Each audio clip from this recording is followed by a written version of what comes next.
खतियान का नाम आपने कई बार सुना होगा कि यार फलां का ज़मीन जो है ना खतियानी ज़मीन है, राइट?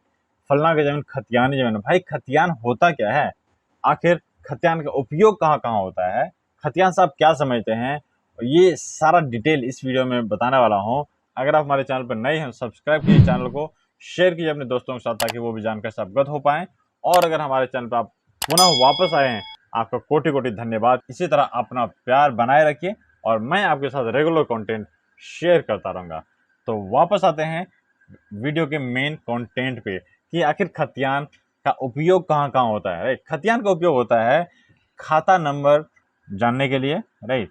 कई बार होता है कि हमारे पास खेसरा है, खेसरा नंबर है और खाता नंबर नहीं है, इनफैक्ट प्लॉट नंबर है, जिसको प्लॉट और खेसरा एक ही होता है।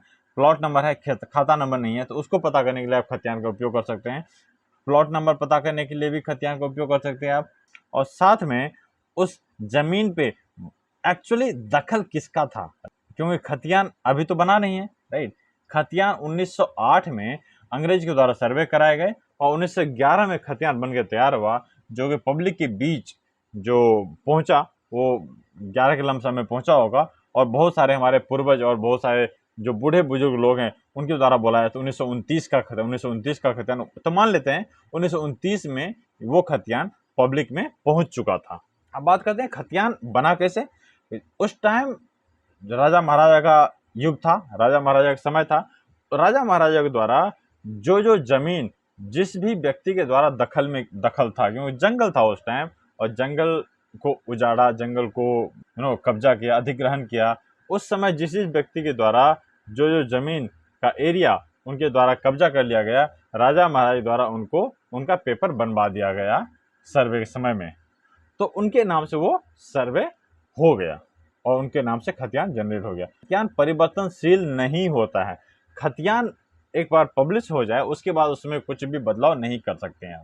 आखिर खतियान में डिटेल क्या क्या होता है, तो उसके लिए मैं खतियान मैंने अपने पास रखा हुआ है, जिसको मैं आपको दिखाता हूँ। आप देख सकते हैं मेरे लैपटॉप स्क्रीन पे आप कि खतियान में क्या क्या ब्यौरा होता है। खतियान में सबसे पहले होता है आपके मौजा का नाम, इनफैक्ट गांव का नाम होता है। साथ में नाम होता है वो गांव कौन से थाना के अंदर पड़ता है। थाना के अंदर पड़ता है नहीं, जिस समय सर्वे होता उस समय कौन से थाना के अंदर आपका गांव पड़ता था, राइट? उसके साथ साथ गांव का थाना नंबर होता है। हर गांव का अलग अलग थाना नंबर होता है, थाना नंबर अंकित होता है। कौन किस खाता का खतियान है और उस खाता के अंदर कितना खेसरा है, वो सारा खेसरा का ब्यौरा उस खतियान में दिया जाता है। साथ में खेसरा के अंदर कितना जमीन है। अब जिस खतियान का मैं अभी सैंपल दिखा रहा हूँ आपको, अगर समझने की कोशिश करते हैं तो खाता 9 का जमीन इतने सारे व्यक्ति को मिला के खतियान जनरेट हुआ, राइट? और खतियान जनरेट कब हुआ? ये देख सकते 1927 ईस्वी में ये खतियान जनरेट हुआ। ये सारे व्यक्ति थे, एक हो गए कन्मा गोप, ठीक है, वल ताले गोप कौम, ये सागेंद्र इतना, ठीक है। इसी तरह से आप तमाम जो है जितने भी व्यक्ति थे उस समय उस जमीन में जिस व्यक्ति का दखल कब्जा था उनका ब्यौरा साथ में लिखा गया। और तो यहाँ पे आप ये सब तमाम चीजें देख सकते हैं। तो इनफैक्ट खाता के बाद जो मेन चीजें होती है वो खतियानी रैयत का नाम लिखा जाता है, ठीक है। उसके बाद होता है खेसरा, कि कौन कौन से खेसरा उस खाता के अंदर कौन कौन सा खेसरा आता है। खेसरा के बाद होता है चौहद्दी, कि उस खेसरा का चौहद्दी क्या था। उसके बाद आता है उस खेसरा का क्षेत्रफल, कि उस खेसरा में कितना क्षेत्रफल उस जमींदार के द्वारा इनफैक्ट दखल में था, ठीक है, उस समय जिस समय ये खतियान जनरेट हुआ। तो ये तमाम चीजें खतियान में होती है कि खतियान में जो जमीन है उस जमीन को एक बार खतियान पब्लिश हो जाए उसके बाद उसको बदल नहीं सकते। आप बदल नहीं सकते, फिर करें क्या? अगर खतियान आपका है 100 में से 90 खतियान का जमाबंदी रन कर रहा है। खतियान हो गया रजिस्टर्ड 1, एक रजिस्टर ओपन हुआ, रजिस्टर में सारा डिटेल लिख लिया गया एक A to G कि जमीन किसके नाम से था, राइट?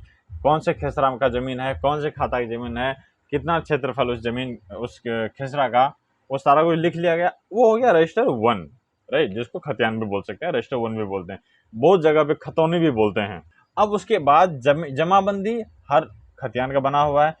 किसी किसी केस में आपके खतियान जमाबंदी अगर नहीं बनाए तो आप उसके लिए आप अपने अंचल अधिकारी अपने ब्लॉक में जाके CO सर्कल ऑफिसर से मिल सकते हैं, उनसे बात कर सकते हैं कि मेरे जो जमीन है, मेरा ये फला खतियान है, उस खतियानी रैयत के मैं वारिस हूँ और ये खतियान की जमाबंदी चल रहा है या नहीं चल रहा है उसके जांच करके बताइए, तो आपके सर्कल ऑफिसर हैं वो एक अलग डॉक्यूमेंट जो चेक करते हैं उस टीम को अलॉट करेगी और वो चेक करके बता देंगे आपका जमाबंदी रन कर रहा है या रन नहीं कर रहा। अगर रन नहीं कर रहा होगा उसका एक अलग प्रक्रिया है, राइट, वो जो है आपके अंचल अधिकारी आपको बता देंगे, उस प्रोसेस को फॉलो कीजिएगा और आप उस खतियान का जमाबंदी बनवा सकते। अब बात कर लेते हैं, जब जमाबंदी बन गया, जमाबंदी बनने के बाद उस जमीन में से जितने बार भी ट्रांजेक्शन होगा, जितने बार उस जमीन आपकी टोटल कुल रकबा में जितने बार जमीन आपका बेचा जाएगा उतने बार उसका रिकॉर्ड मेंटेन किया जाएगा पंजी 2 के अंदर, जिसको रजिस्टर 2 या पंजी 2 भी बोलते हैं।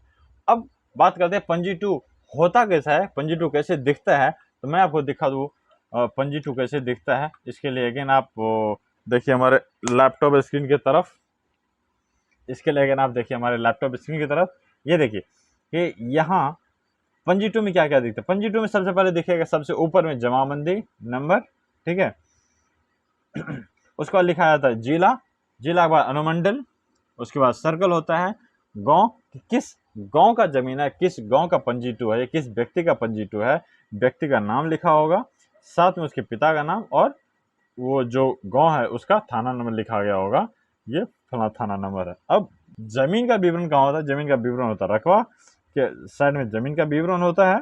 देखते हैं 5 डिसमिल जमीन था, ठीक है, और यहाँ पे कौन से खाता खसरा में है, तो खाता 7 खसरा 192 5 डिसमिल जमीन इनको जो जमीन है, ठीक है। अब साथ में यहाँ पे लिखा गया होता है कि जमीन का रसीद लगान कब कब इनके द्वारा भुगतान की गई, तो यहाँ देख सकते हैं 2008-9 में भुगतान किया गया था, उसके बाद भुगतान किया गया 13-14 के अंदर, उसके बाद भुगतान किया गया 16-17 के अंदर भी भुगतान किया गया। सो कुल मिला के ये पंजी 2 होता है। मुझे उम्मीद है कि वीडियो आपकी इन्फॉर्मेटिव लगी होगी। अगर अभी भी कुछ सवाल आपके रह गए हैं तो आप कमेंट सेक्शन में कमेंट कीजिए, मैं आपके सवाल का जवाब बिल्कुल यथासंभव देने का प्रयास करूंगा। साथ में इसी तरह से अपना प्यार बनाए रखिए। अगर आप इस वीडियो को लास्ट तक देख रहे हैं तो मैं उम्मीद करता हूं कि दोस्तों यार आपसे कि आप इस वीडियो को शेयर भी कीजिए दोस्तों के साथ, ताकि वो भी जानकारी से अवगत हो पाएँ। और आपका कोटि कोटि धन्यवाद कि आप इस वीडियो में लास्ट तक बने रहे। मैं मिलता हूँ आपसे अगले वीडियो में, तब तक के लिए ख्याल रखिए अपना। Have a nice day and take care.